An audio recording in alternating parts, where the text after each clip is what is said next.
Dear students, in this lesson, we will be giving you the basic aspects of kinship. We explain the significance of kinship in social life. We then define the basic concepts of kinship. These include the concepts of descent, inheritance, residence rules, and so on. Next, we take up descent systems, including the patrilineal and the matrilineal systems. Finally, we deal with kinship modes in India. This lesson provides a broad idea about the concept of kinship.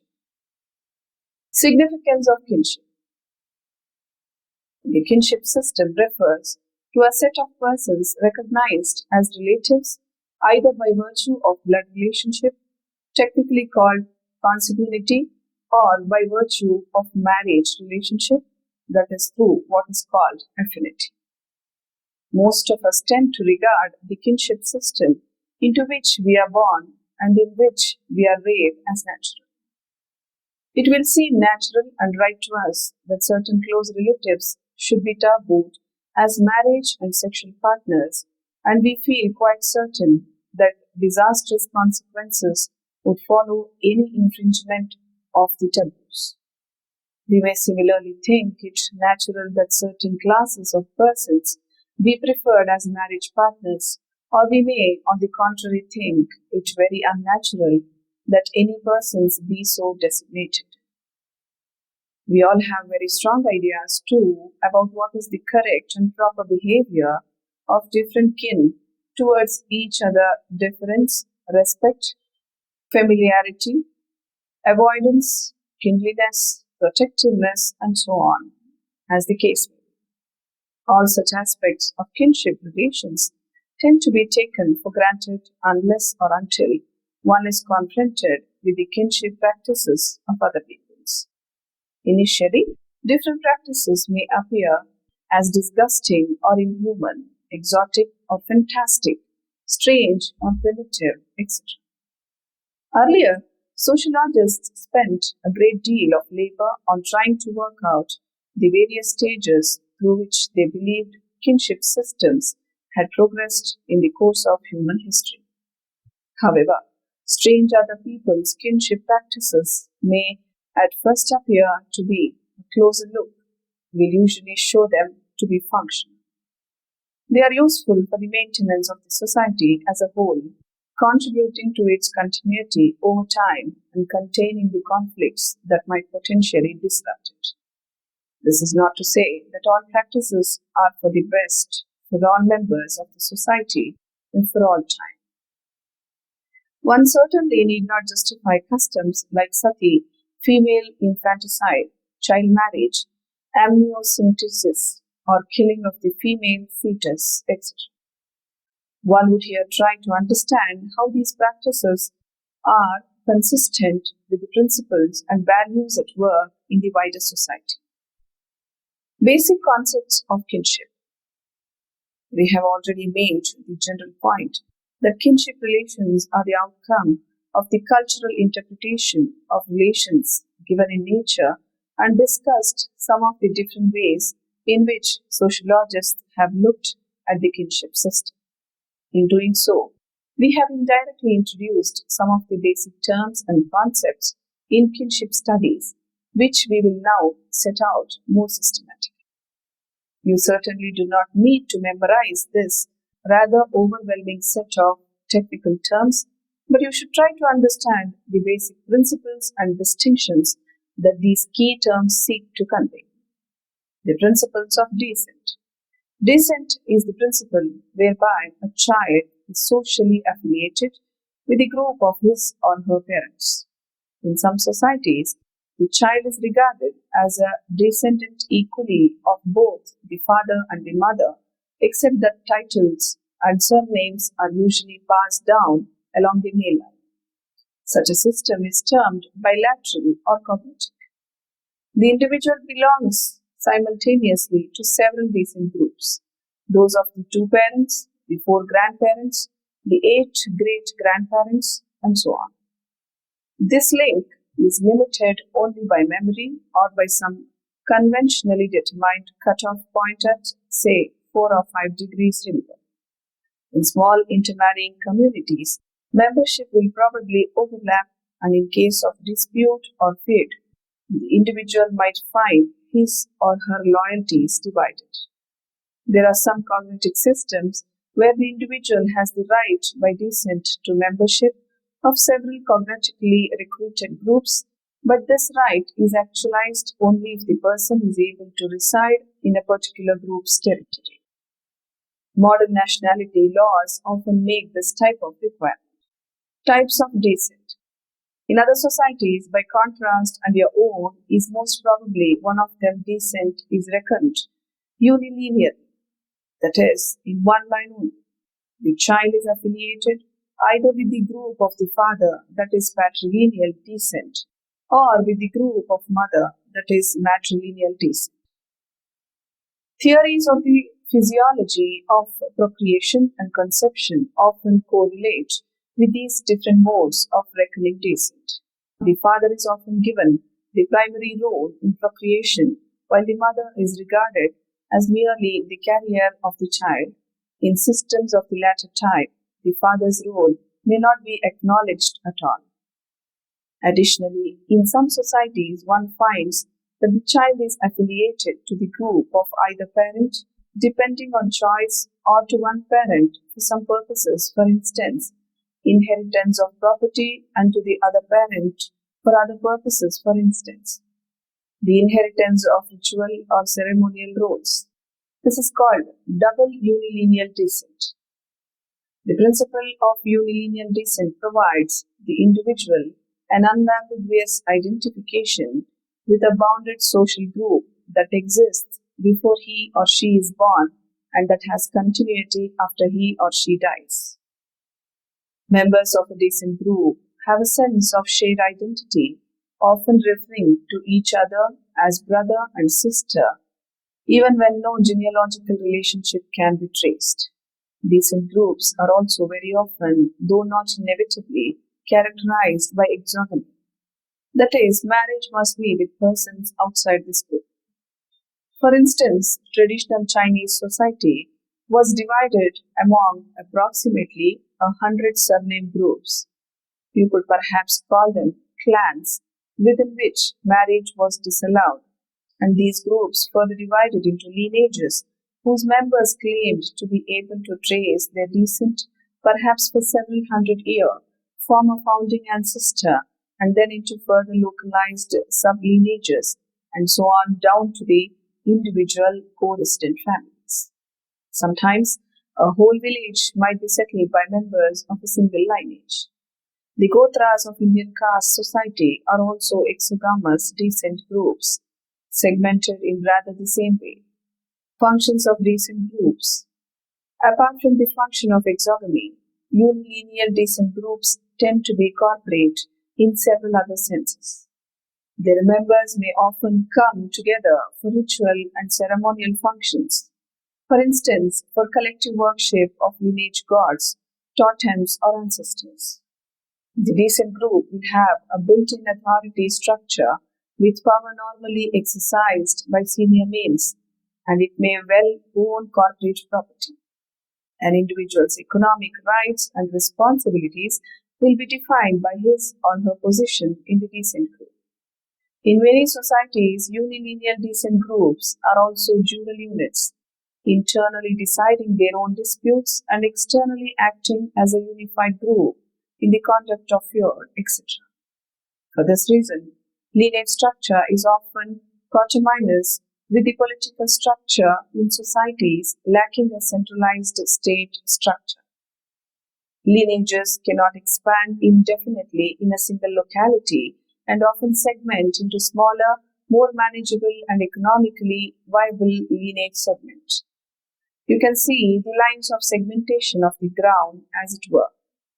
Consider the pattern of land ownership in an Indian village or at the pattern of village or urban settlement. A particular quarter of the village or town may be inhabited by the descendants of a single founding ancestor. Often, the large Havelis divide among brothers or stepbrothers, and these quarters are further divided among their descendants. In case a line dies out, the property would be reconsolidated. Given the range of social functions that decent groups may potentially perform, it is little wonder that concern with the principles of unilineal descent has dominated the work of many students of comparative kinship. However, even these scholars realize that unilineal descent is not the whole story. In ancient Rome, women after marriage served all contact with their natal group. In certain slave societies, the slave has no family of his or her own. In patrilineal systems, the mother's father, mother's sister, and especially the mother's brother are important relationships which need further discussion. To take note of the importance of relationships, the scholars have identified another principle. This has been termed the principle of complementary filiation, which explains the significant ritual and social roles of the mother's brother in the lives of their sister's children. It reminds us that in most societies, an individual is a child of both parents. However, descent is formally reckoned. Inheritance rules. Rules of inheritance tend to coordinate with the reckoning of descent in most societies, but not necessarily in a one-to-one manner. In fact, it is quite often the case that certain types of property pass from father to son and other types from mother to daughter. In most parts of India in the past, immovable property such as land and housing was inherited only by sons. In the absence of sons, except under rare circumstances, by the nearest male relatives on the father's side. On the other hand, movable property in the form of cash and jewelry was given to the daughter at the time of her marriage, with a certain amount of jewelry also passing from the mother-in-law to the daughter-in-law. In addition to property of various kinds, rights and obligations, esoteric knowledge, crafts and skills, etc., might be passed on in accordance with the kinship roles, succession to office to chieftainship, kingship, etc., and to other social roles and statuses. It is also very often determined by kinship criteria. In such cases, the individual status is said to be ascribed, not achieved. It is commonly asserted that ascriptive status of modern industrial societies. There is a great deal of truth in this statement, but one should not underestimate the importance of kinship connections in modern societies too. Often, one finds that in a family, if father is a doctor or lawyer, the son or daughter is also likely to choose the same occupation. Most of the Indian women who have been successful in the political domain are either daughters, sisters, or wives of people who have been active in politics. One such example is the Nehru family of India. Rules of residence. Rules of residence, meaning residence after marriage, are an important variable in a kinship system and substantially affect the quality of personal relations within the kin network. If husband and wife set up their own independent home after marriage, as is usually the case in modern Western society, residence is said to be neolocal, where the wife goes to live with the husband in his parents' home. Residence is described as virilocal, patrilocal, or patrivirilocal, and where the husband moves to live with the wife, it is termed matrilocal, or rules of residence may or may not harmonize with the rules of descent. On the whole, patrilineal descent systems correlate with either neolocal or patrivirilocal residence patterns. However, matrilineal descent systems may be combined with all three types of residence. It is also combined with what is called avunculocal residence, that is, residence with the mother's brother. Patriarchy and matriarchy A society is said to have a patriarchal structure when a number of factors coincide. That is, when descent is reckoned patrilineally, when inheritance of major property is from father to son, when residence is patrilocal, and when authority is concentrated in the hands of senior males. There is, however, no society on earth, nor any society actually known to have existed, whose features are the exact reverse of these. For even in matrilineal, matrilocal systems, which are fairly rare, major property is usually controlled by males, and authority is normally exercised by males, though women may well have a higher status in the family and greater powers of decision making than in the patriarchal setup. Some sociologists assert that in societies with very simple technology and minimal property, relations between the sexes are relatively egalitarian. Whether descent is formally matrilineal, patrilineal, or bilateral, but others insist that women and children have played subordinate roles in all human societies. For this reason, the term matriarchy, though often found in the literature, is probably a misnomer best avoided, and there is certainly no conclusive evidence to support the view that matriarchy was a universal early stage in the development of kinship systems. Descent systems further details. The patrilineal descent systems of India have many of the features noted in similar groups elsewhere. A boy at birth becomes a member of his descent group and a corpusina partner in a joint estate. A girl, by contrast, is only a residual member of her natal group. At marriage, she is incorporated into her husband's descent group and ultimately, that is, after her death, offered worship by their male descendants. Residence, as we have already noted, is usually patrilineal. The descent group may participate in joint rituals, certain deities, and ancestor worship, and will observe mourning restrictions in various degrees following a death in the family. It may also own a certain amount of common property. Immovable property, such as land and housing, is inherited in the male line only. Of course, we are speaking here of the traditional system before the several changes sought to be brought about by post-independence legislation. Whereas daughters are given goods, cash, and jewelry as dowry at the time of marriage. The descent group has an inbuilt authority structure based on generation and age. Senior members have the authority to settle disputes within the kin group and to represent the group in its dealing with outsiders. Patrilineal descent. Taken together, the above-mentioned features approach the patriarchal model of society. This has patrilineal descent, patrilocal residence, inheritance from father to son, and authority in the hands of seniors as against juniors and males as against females. A number of social practices testify to the fact that a woman's only legitimate roles are those of wife and mother.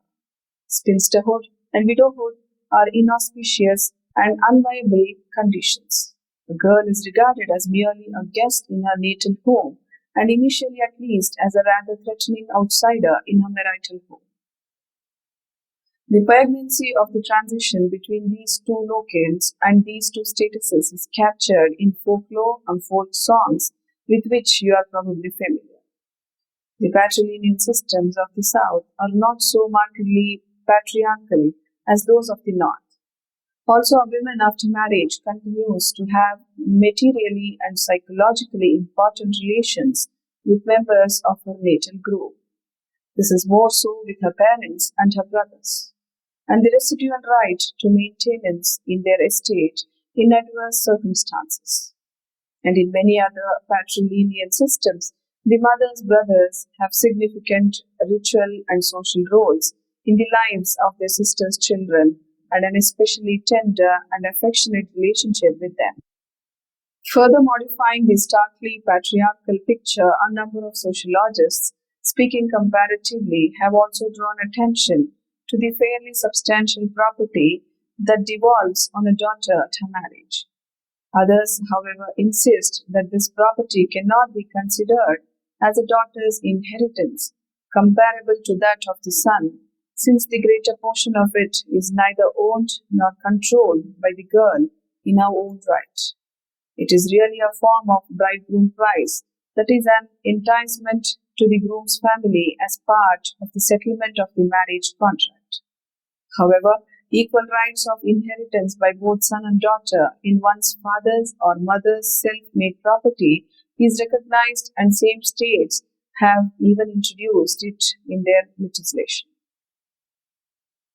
Matrilineal descent. Matrilineal descent systems, of which there are several well-known examples in southwestern and northeastern India, have their own distinctive characteristics.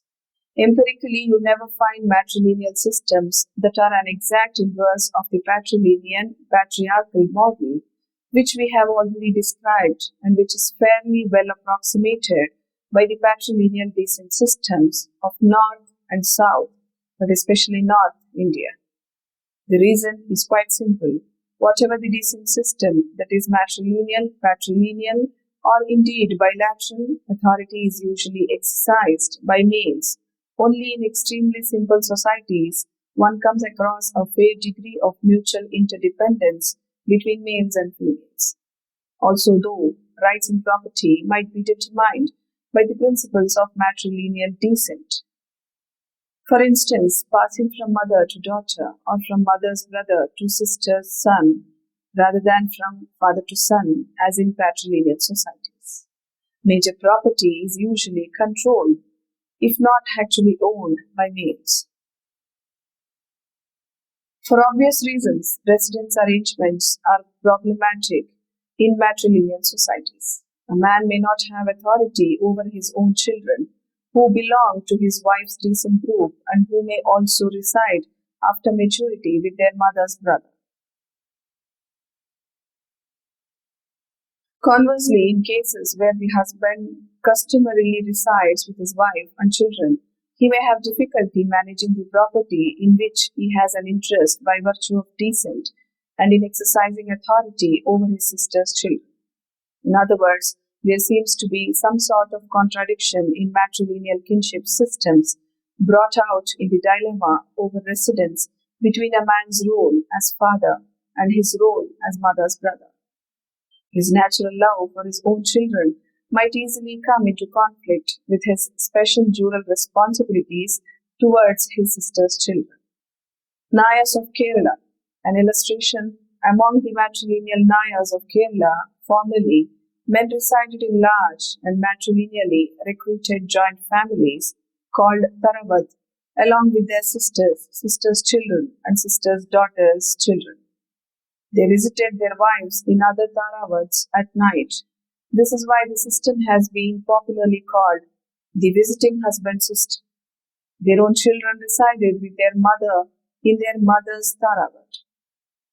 In this system, the bond between brother and sister was strongly emphasized, and the bond between husband and wife correspondingly de-emphasized. This is more so because Naya women could legitimately have a number of visiting husbands, provided they were of the correct status, that is, higher status Nayas or Nambudiri Brahmins. Also, Naya men could have a number of wives. In fact, the marital bond was so minimized among the Nayars that sociologists have debated endlessly whether Nayar society had the institution of marriage at all. Sociologists have also cited that the Nayar system disproves the proposition that the elementary or nuclear family is a universal human institution. The details of these debates need not detain us here. Indeed, the unique institutions and customs described by the sociologists no longer exist and have not existed for generations. But the Naya case is a useful one for illustrating the types of tensions that seem to be coming into matrilineal systems. They had a rather unique way of copying with what sociologists have called the matrilineal puzzle. Effectively, they ensured the unity of the matrilineal at the expense of the solidarity of the marital bond between husband and wife. Other matrilineal communities. There are many other matrilineal communities in India whose kinship organization is rather different to that of the Nayars. For instance, the Khasas of Assam are matrilineal in descent, inheritance, and succession, and practice matrilocal residence. The youngest daughter is the heiress and lives in her mother's house alone with her husband and the children. The older daughter, however, may move out of the matrilineal household on marriage and make new nuclear families. Their husbands have greater independent authority than does the husband of the youngest daughter, still residing matrilocally. The Karo, also of Assam, have yet another arrangement. Marriage is matrilocal for the husband of the daughter who becomes the head of the household and its manager. A rule of differential cross-cousin marriage ensures that a man is succeeded in this position by his sister's son in an ongoing alliance relationship between the two linked lineages.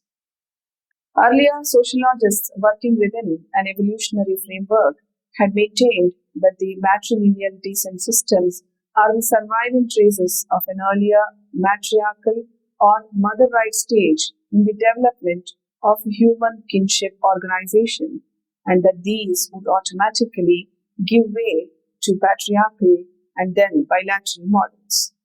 There is no conclusive evidence that this has happened or is currently happening. At least in the Naya case, it appears that the decline of the Naya Taravat over the last century has given rise to a wide variety of residential patterns in the area, and it has become exactly like the patrilineal groups in their neighborhood. Sociologists continue to find matrilineal descent groups of special interest, not only because of the ramifications of the matrilineal puzzle referred to above, but also because issues concerning the status of women or gender relations have come very much to the fore in recent years. It may be, as we have stated, that males have authority and exercise control over property in both patrilineal and matrilineal societies. But most scholars working on matrilineal societies and the members of these societies themselves feel that there is nonetheless a qualitative difference in the status of women in matrilineal as against patrilineal societies. Conclusion. Kinship is the relation by the bond of blood, marriage, and includes kindred ones. It represents one of the basic social institutions. Kinship is universal and in most societies plays a significant role in the socialization of individuals and the maintenance of group solidarity. It is very important in primitive societies and extends its influence on almost all their activities. A.R. Radcliffe Brown defines kinship as a system of dynamic relations between person and person in a community, the behavior of any two persons in any of these relations being regulated in some way and to a greater or less extent by social usage.